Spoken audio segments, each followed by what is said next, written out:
Hello friends.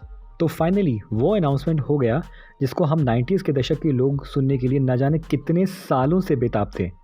यह कहना शायद गलत नहीं होगा कि हम में से कई ये उम्मीद छोड़ भी चुके थे, लेकिन जब मुकेश खन्ना जी ने फाइनली अपने यूट्यूब चैनल पे ये अनाउंस किया कि शक्तिमान बड़े पर्दे पर वापस आ रहा है, तो मेरी खुशी का ठिकाना ही नहीं रहा। और अब तक तो न जाने कितने यूट्यूब चैनल्स में कितनी ही सारी ऐसी वीडियोज़ इस सेंसेशनल न्यूज़ पर बन चुकी हैं, तो द ड्राइंग हाउस कैसे पीछे रह सकता है। Sony pictures along with Bhishma international ये अनाउंस कर चुका है, और इस अनाउंसमेंट के बाद से यूट्यूब पर ऐसी वीडियोस की बाढ़ आ चुकी है, which is pretty obvious. I think it seems कि हर कोई एक्साइटेड है, हर कोई इस प्रोजेक्ट के बारे में जानना चाहता है, हर कोई इससे रिलेटेड स्टार कास्ट के बारे में जानना चाहता है, कोई इसकी सक्सेस को लेकर अपने प्रेडिक्शंस भी दे रहा है। वंस अगेन एक चीज़ तो बहुत क्लियर है, पीपल लव शक्तिमान। लेकिन क्या शक्तिमान आज की डेट में रेलेवेंट है? क्या सच में आज की प्रेजेंट जनरेशन, जिसको शक्तिमान का पता तो है लेकिन उन्होंने शक्तिमान को उस तरह से एक्सपीरियंस नहीं किया है जैसे हमने अपने टेलीविज़न स्क्रीन्स और कॉमिक बुक्स में किया था, शक्तिमान किस फॉर्म में वापस आएगा? इस एम्बिशियस प्रोजेक्ट का बजट कितना होगा? कौन सा एक्टर ये रोल प्ले करेगा? ये सब जानना चाह रहे हैं।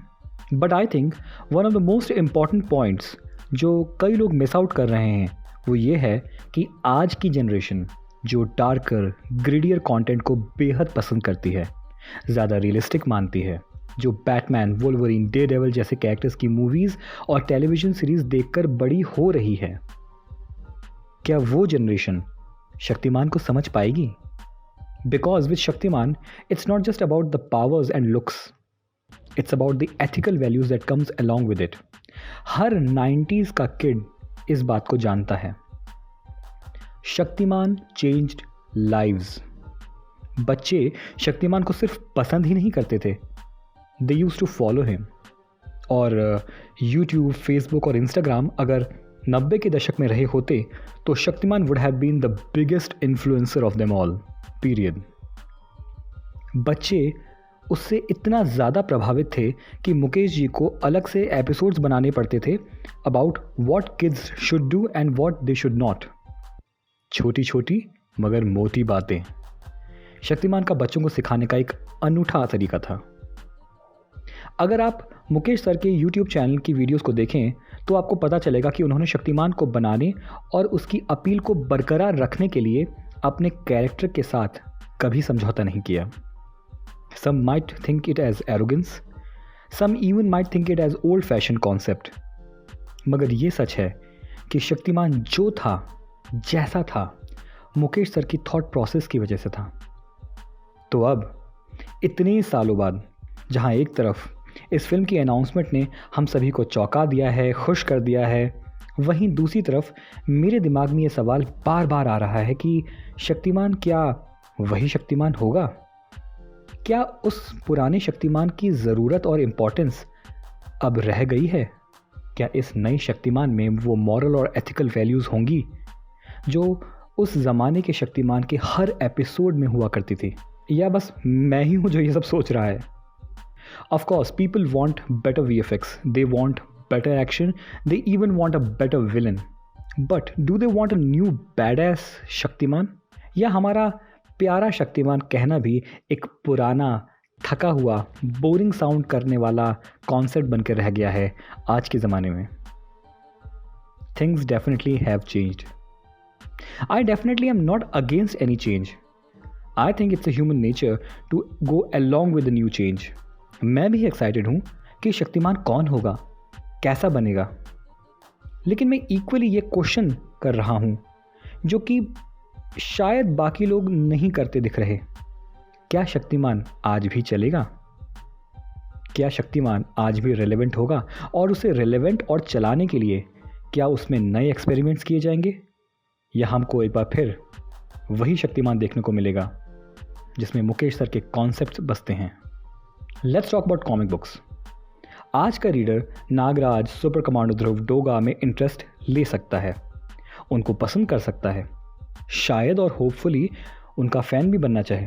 लेकिन कहीं ना कहीं एक लार्ज क्वांटिटी ऑफ रीडर्स ऐसे भी होंगे जिनका पॉइंट ऑफ इंटरेस्ट होंगे अल्फ़ा, जालिम मांझा, इनकॉग्निटो, अघोरी, शैतान सिंह, ये सभी प्रेजेंट कॉमिक बुक पब्लिकेशंस के मुख्य पात्र हैं एंड विदाउट अ डाउट ये सभी हमारे ट्रेडिशनल 90s के सुपर हीरोज़ से बेहद अलग हैं।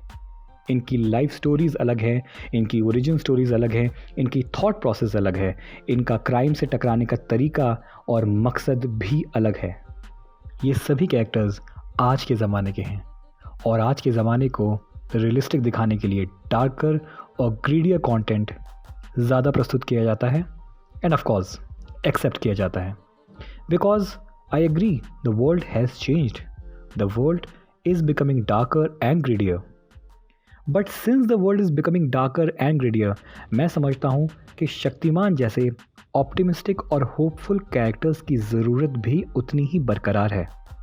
मेरा मानना है कि जितनी ज़रूरत हमें आज के ज़माने के अल्फ़ा की है उतनी ही ज़रूरत हमें शक्तिमान जैसे कैरेक्टर्स की भी है, जो कि आज भी उम्मीद जगाना चाहें, जो कि आज भी हौसला बनाना चाहें, मोटिवेट करना चाहें, भले ही दुनिया उनको आउटडेटेड और ओल्ड फैशन कहें।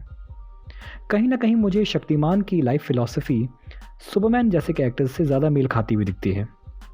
डीसी कॉमिक्स का सुपरमैन भी बेहद शक्तिशाली है और ज़माने के साथ में जहां एक तरफ बैटमैन की डिमांड, बैटमैन का क्रेज़ और बैटमैन की फ़ैन फॉलोइंग कहीं ज़्यादा बढ़ चुकी है, वहीं दूसरी तरफ सुपरमैन के फैंस सुपरमैन को उन्हीं मॉरल और एथिकल वैल्यूज़ के लिए पसंद करते हैं जिनके लिए वो स्टैंड करता है। हमारा अपना शक्तिमान भी कुछ ऐसा ही है, लेकिन कहीं अलग, कहीं शुद्ध और कहीं ज़्यादा स्वदेशी।